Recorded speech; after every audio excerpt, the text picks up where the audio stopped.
Welcome to the Slow Living Collective podcast. I'm Amy, wife, mother of two and devoted homemaker. Join me on this journey as we explore the beauty of slow and simple living, where life unfolds at its own unhurried pace. I'll take you through my experiences of slowing down, tending to our allotment plot, finding joy in the little things and making the most of our small home. Together we'll learn to live in harmony with the ever-changing seasons, discovering the magic that lies in embracing the present moment.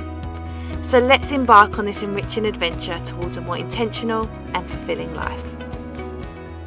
Hey everyone, and welcome back to another episode of the Slow Living Collective podcast. And today's episode I'm really excited about because it's something that I really enjoy talking about, and that's embracing enoughness and why I am done chasing more, particularly in relation to my small home.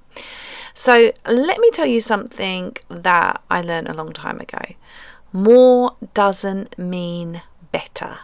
It doesn't mean happier. It doesn't mean more successful. It doesn't mean more fulfilled. It doesn't mean more anything, except maybe more overwhelmed and more cluttered and maybe more distracted. And if I've learned anything, it is that the constant pursuit of more is a complete trap, especially when you already have enough. You're just too busy chasing something shinier to notice. So today I want to talk about enoughness and what that actually looks like in real life, in my 650 square foot home with two kids on the second floor in a split level flat, with food growing in pots on the balcony, with home education books stacked everywhere, because this is home, this small, slightly chaotic, very chaotic actually, but completely lived in space. It has taught me more about contentment than any dream house ever could. Now, when we first moved in, I won't lie, I thought it was temporary, like something that we'd outgrow, and that we were just passing through here on our way to something bigger. Because that's what we're told, isn't it? That small homes are stepping stones and that more space equals success. But it's just not true, is it? Because what people try and tell you is that having room to spread out more is the ultimate goal. But somewhere along the way, something shifted for me, and I stopped trying to outgrow this place, and instead I started to grow into it, because I began to see the magic in the limitations that it had and the way it forced us to be really intentional and to think really carefully about what we brought in and how we used our space and how we lived in it. And more than that, it taught me to see what we already have and not what we lacked. And this flat isn't perfect. It gets messy, it gets noisy, we don't have a separate dining room, we don't really have a spare bedroom, laundry, there's no space for it. But actually, when we're a bit more organised, it's enough. And not in a resigned, oh, well, we'll make it work kind of way, but in a deeply rooted, fully alive, content kind of way. It's enough because we've chosen to make it so. And I think that's really the heart of enoughness, if I'm honest. It's a choice, it's a mindset, a quiet rebellion against the narrative that says we should always be striving and upgrading and stretching ourselves thinner for the sake of something shinier. And enoughness, on the other hand, says, like, stop, pause, look around. Is this actually already good? And so when we first moved into this place, we were newly married. We'd been married just under a year, and we knew that one day we wanted to have kids, and so we thought, okay, well, this would just be a stepping stone for us. But actually, the more time we spend here and the more kids we've had, we've got 2 children now, actually we're really happy here, and I could not see myself somewhere else. And so this way of living in enoughness, it seeps into everything. It's how we approach our home education. We're not in any race to tick off milestones, but instead it's a journey of shared learning. It's led by the kids' curiosity, and there is plenty of room for rest and wonder. I don't need a whole room set up like some Pinterest-worthy home education classroom.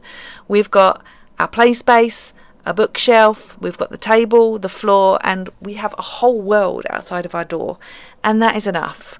because we read, we learn, we explore, we have deep conversations, we have spontaneous spelling practice over breakfast, and our kids are growing in this space, not despite of it, but because of it. It shows up everywhere in how we eat.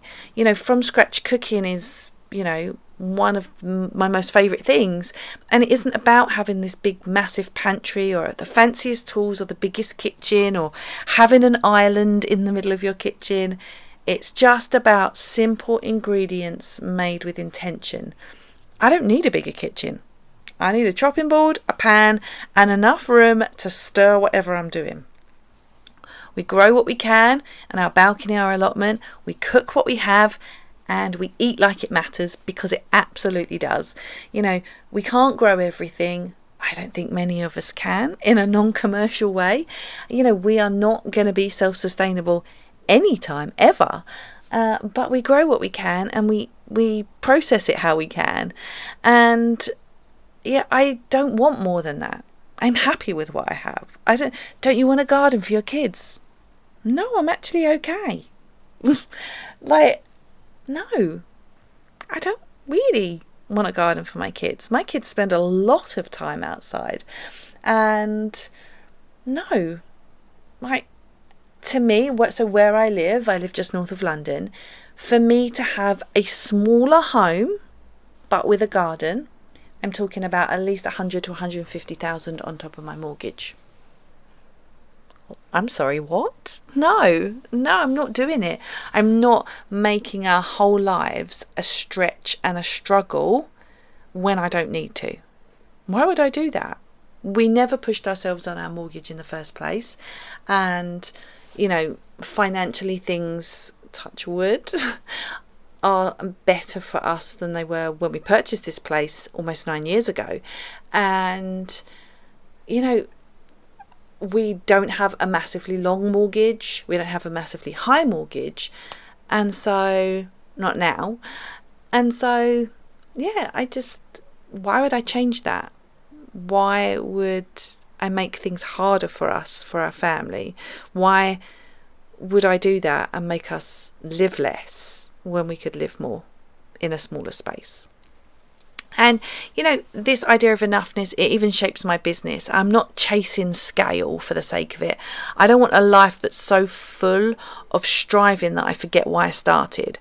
I want to build something here that's sustainable and meaningful and grounded.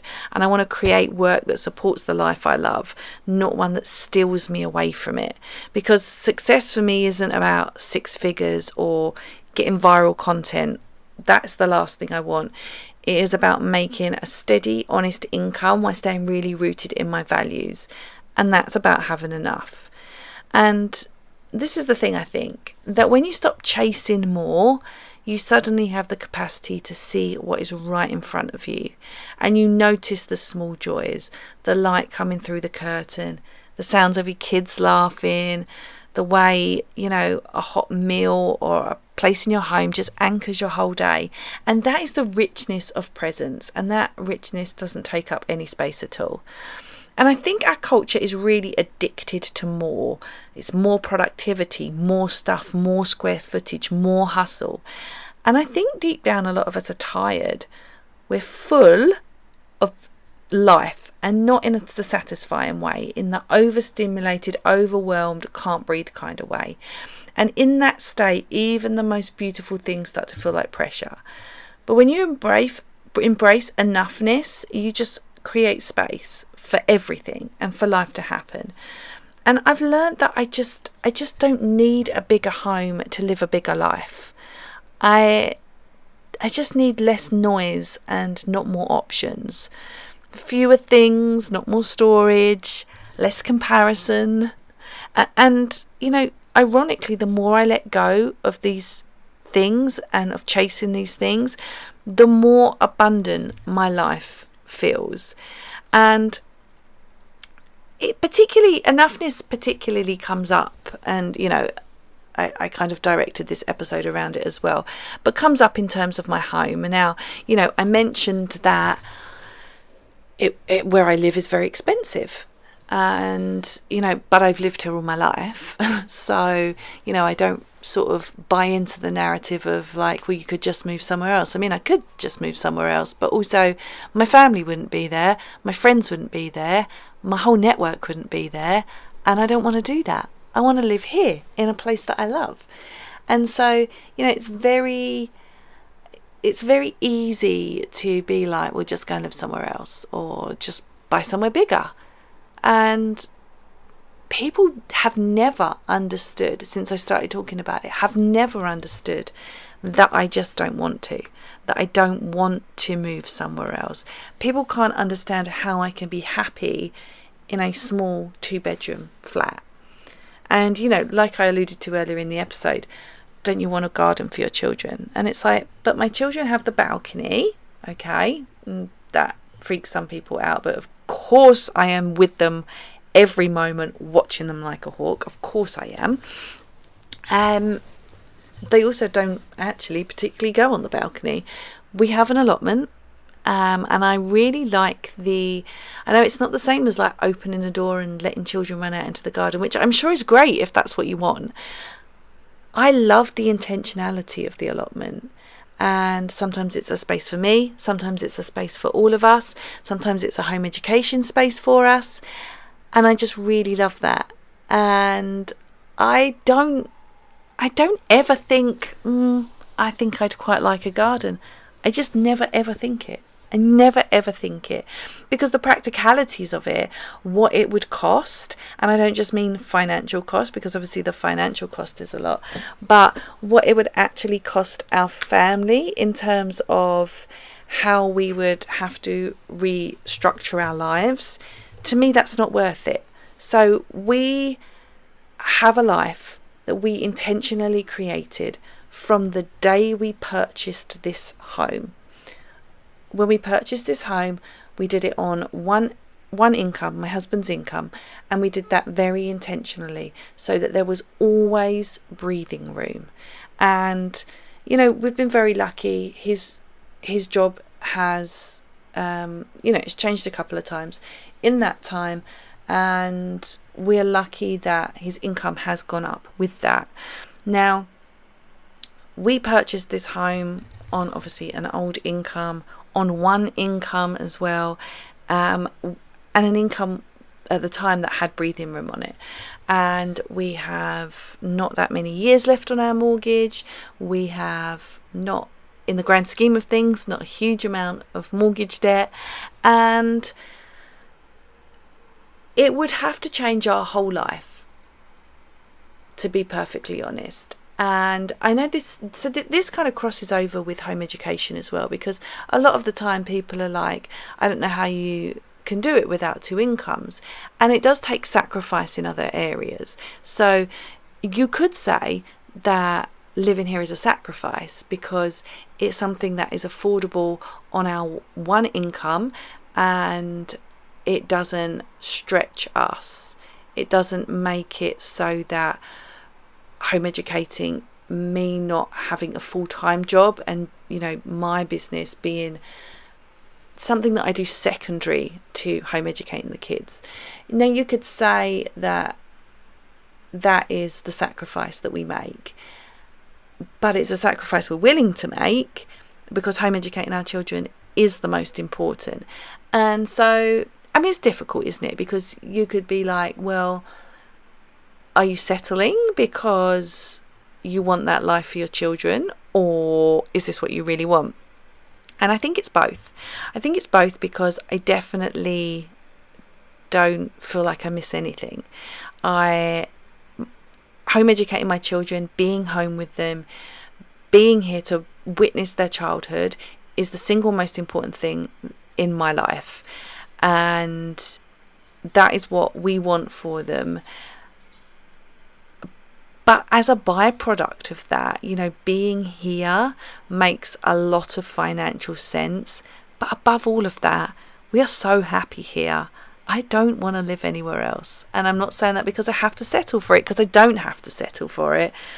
We could arguably afford more. but it would significantly impact the rest of our life in terms of, the holidays we take, the home education trips we take, the memberships we have, the just all of the things, everything. It would significantly impact that. And to me, like, life is for living. What's the point in having a home that is so expensive that I couldn't afford to live? And it's just a balance, and everybody does what they want to do with what they have. But I just think it's not worth it. It is not worth it to me. And I love my home. I find my home the most beautiful challenge. I love seeing what I can do with it and be creative with it, and nothing brings me more joy than creating this beautiful home. It really doesn't. So if you're listening to this from your own small home or a space that feels tight, I want you to know that you can stop waiting for the upgrade, because you're allowed to bloom where you are, and you're allowed to be content where you are. And this space that you're already in, it might just be enough for you. And I want you to let that sink in and guide your choices and shape your days, because once you embrace the enoughness of what you already have, everything gets simpler. I can't believe that I so often have to talk about, like, well, don't you, like, you will move, right? Or you want a garden, don't you? Or are you going to move to a house? Like, do you know what a privilege it is to own a home? I own a home. I have a roof over my family's head. We have 2 wonderful bedrooms. We have a perfect bathroom. It's quite small, but I don't really know what people do with bigger bathrooms, to be perfectly honest. I have built-in storage cupboards, which, are perfect. We have place to put stuff that we need. We have a beautiful living room and kitchen. My kitchen is my favourite spot in the house. I have the most gorgeous balcony, which I love. I live amongst the trees. I have a beautiful view. I don't know what else I want. Like, what else would I want? This place offers such safety and comfort in a world that can sometimes not feel safe or comfortable. And what an honour to be able to have this and be able to provide this for our family. I don't know why I'd want more than that. So I want you to know that sometimes it's enough, and it's okay for it to be enough, and it doesn't matter what everybody else says, whether they think you should get a garden or whatever. Once you embrace enoughness, everything becomes simpler, clearer, softer, and life begins to feel like something you live and not just something you're constantly trying to upgrade or fix. So thank you for listening to today's episode, and my hope for you is that you will embrace enoughness and embrace where you are, and realize that where you are is probably quite perfect and you don't need the upgrade. So I just want to say thank you for listening. As always, you can find me over on Instagram at The Slow Living Collective, and over on Substack, theslowlivingcollective.substack.com, and I will catch you in my next episode.